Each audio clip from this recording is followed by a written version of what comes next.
turn that radio down, please. Welcome everyone to our weekly Suomen AA meeting. I am Arno, the chairperson for the Peräjärvi chapter. Now I see we have a new member here tonight. You do not have to speak if you don't want to. And if you like, you may introduce yourself by your first name.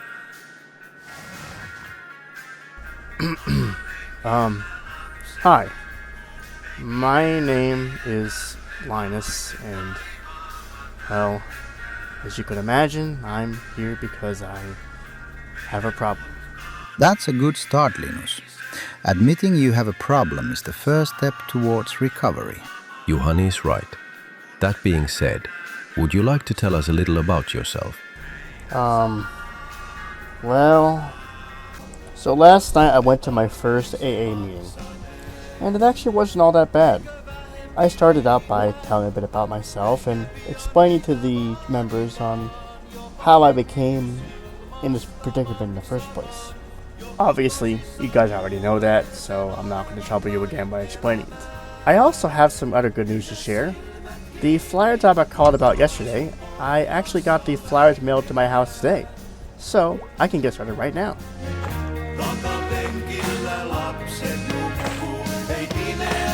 So, after I basically told him my life story, Juhani had a bit of a comment to say about this.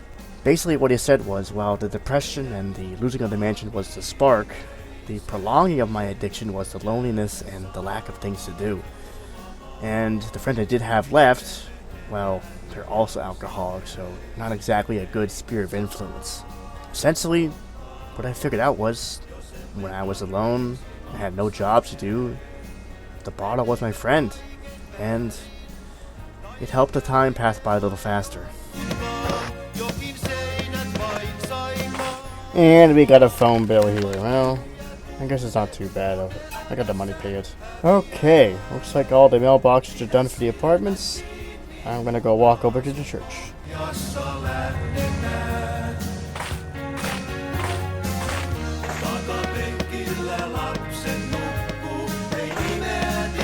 Okay, I think that's most of the mailboxes for in town.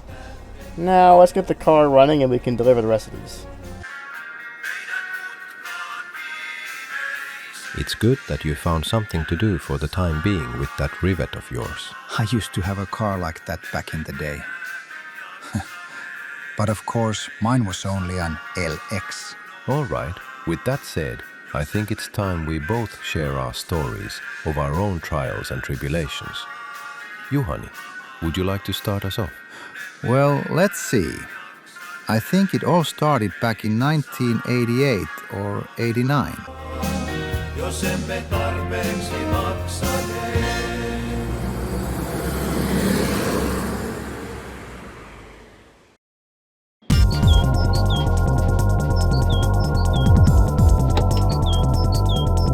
Because it gets so cold here in Finland, sometimes my car just doesn't want to start. But there's a couple tricks to get it going.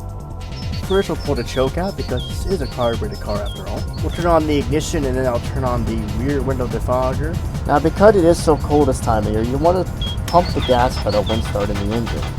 This adds extra fuel to the carburetor to make it start easier. Now, usually I let the car warm up on its own and defrost the windows, but I'm kind of in a hurry today, so I'll use the old icebreaker.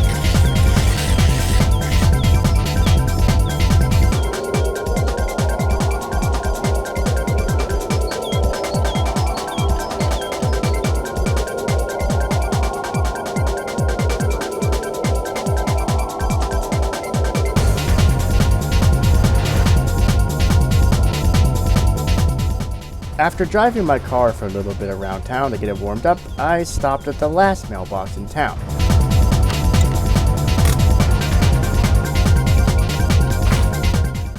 Oh, that's right, I forgot. I was talking about the AA meeting earlier. I think when I last left off, I was talking about Juhani's story. Now, where did we leave off again?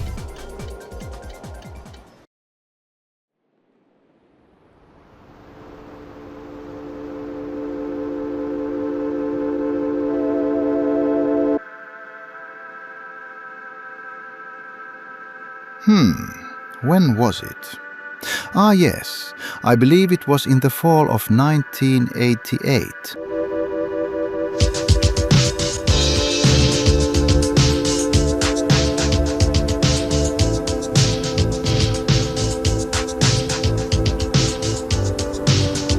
It was the end of the decade. The Cold War was winding down and the future looked bright. Before and after my mandatory service in the army, I was a mechanic.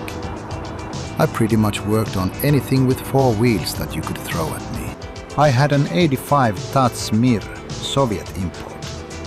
They were pretty popular back in the day. Maybe not as good as a Polsa, but they were cheap. Wait, I thought you said you had a rivet. Yeah, back when I was 16. Wouldn't be surprised if they turned that thing into soda cans by now. Anyway, back then I worked at a repair shop in Lehtikumpu, about 25 kilometers east of Peräjärvi. I was around 20 or 21 back then. That was when I was called in for mandatory service. Since I was a skilled civilian mechanic, the army set me up for a 11-month period in the motor pool. They kept me on in the reserves following the end of my training in September of '89. Following the end of my training, since the economy was good back then, I managed to secure a loan to buy out the shop from the owner when he retired the following year. Once a year, we were called back for a week-long refresher course in the reserves. I think even before the recession, I was considered a functional alcoholic. But then, when the Soviet Union collapsed in '91 and the subsequent economic and banking crisis, it all fell downhill. Soon I wasn't making as much and started to default on my loan payments. And soon my drinking bled into my work and my training in the reserves. It all came to a head in '94. We were doing routine training. I was driving a truck with all my reserve buddies in the back. I had been drinking from my flask that day. I misjudged a corner and...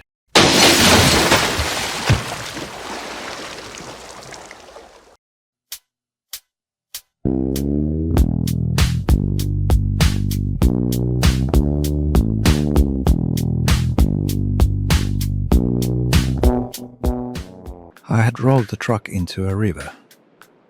Thankfully nobody was badly injured, but the MPs smelled the alcohol on my breath. I was stripped of my driving permit, faced severe legal penalties, and was facing a dishonorable discharge. The judge gave me an option: prison time or a state-mandated rehabilitation program. I chose the latter. Now 5 years later, here I am. I've been sober ever since. While things may not be as good as the 80s, I think it could have ended a lot worse for me. That was a great story, Juhani. Very well said. Speaking of the 80s, my story starts around that time too. Of course, I had done my service years before yours.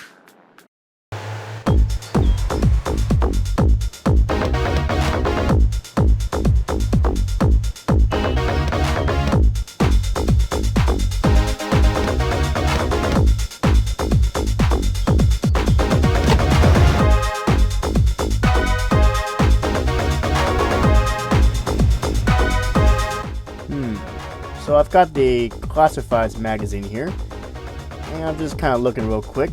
Now, for right now, I'd probably best order some suspension components for the car. But some of these prices are kind of steep. You've got one here that clearly lists what they have, and then that ones are just like, junk, beware. So it's like, do you want to sell them or not, buddy? Well, I've already bought the flyer, so I might as well take it home, and maybe I'll give a couple phone calls to some of these guys, see if I can get at least the car started. Hey, something new on the job board today. Looking for a reliable cab driver for the Peräjärvi region. Huh. Well, I've driven a bus before, so how hard could driving a taxi be? Let me just write this number down real quick.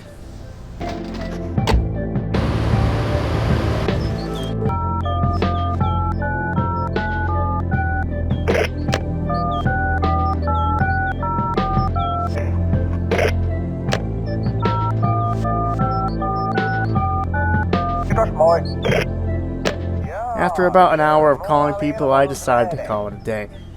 I tried to get most orders that were under 300 to 400 mark. Didn't want to go over my budget. Well, with that out of the way, let's give that taxi guy a call real quick.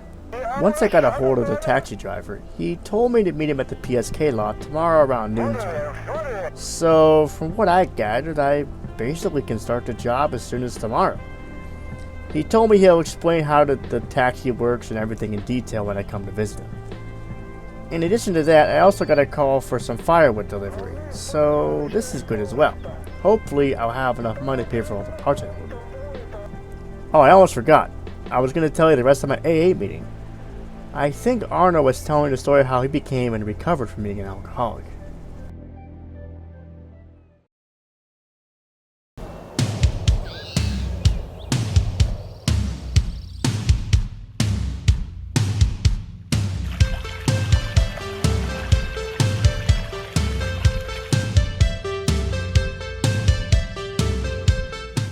It was the early 80s.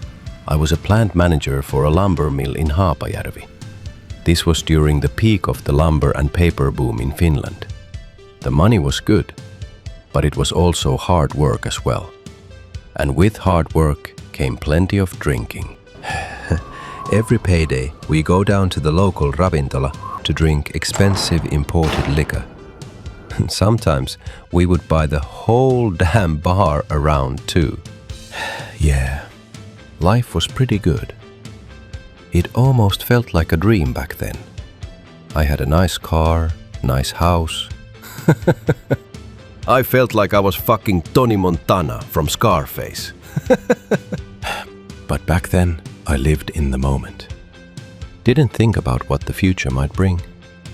And boy, was I in for a wake-up call. And my God, did it hit me like a ton of bricks.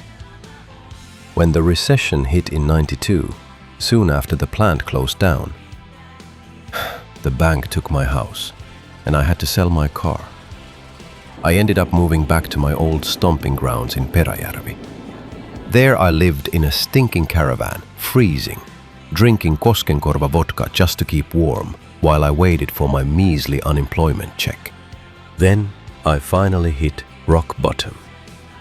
It was 1993. I don't remember much, but what the police told me was I got into a bar fight at pub Nappo. As they drove me away, I looked at my reflection in the window of that car and realized this wasn't me anymore. I realized the glory days were never coming back.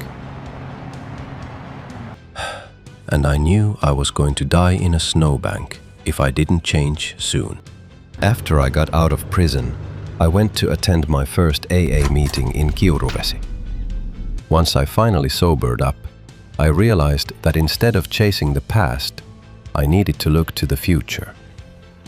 I knew there were other people I could help in Peräjärvi, so I founded my own branch here. That is how I met Juhani and how we, subsequently, met you. Wow. You know, compared to my situation, I think you guys had it a lot worse off than me. I don't know what to say, really. But honestly, it's kind of inspiring. I mean, you guys basically were at your lowest point, and you somehow managed to crawl back up again. And that's just kind of wants me to quit more than ever now, actually. I really appreciate you guys sharing your stories with me. You know, now that I know I have people to help me out, I don't feel so alone anymore.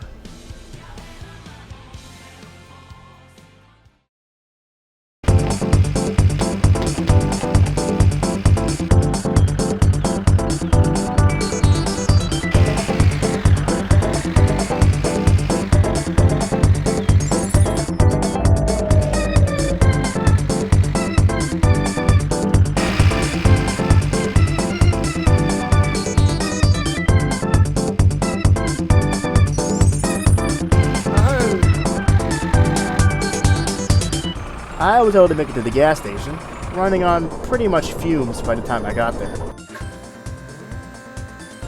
Okay, so with 3,300 marks burning a hole in my pocket, I should have enough money for all those parts. I'm curious to see how much I'll make for the taxi job though. I mean, it would probably vary depending on how many customers I get per day. And also, it'd probably help fill in some of the free time in between, well, everything else I'm doing.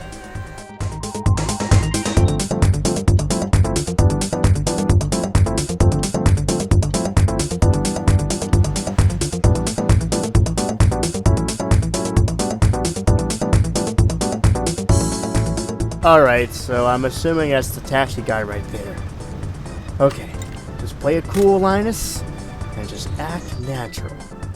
I mean, I guess this is kind of like an impromptu job interview, so how bad can it go?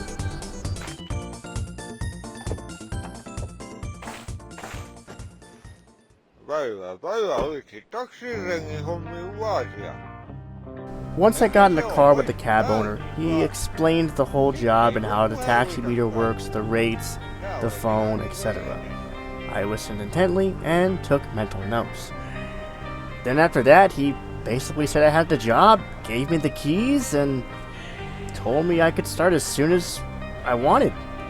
And then he promptly left the car and left me alone. So I guess this is it. I technically have a taxi cab now. And while it's definitely way different from driving a bus, I think I'm gonna like this job. You know what? I'm gonna be the best damn taxi driver there ever was.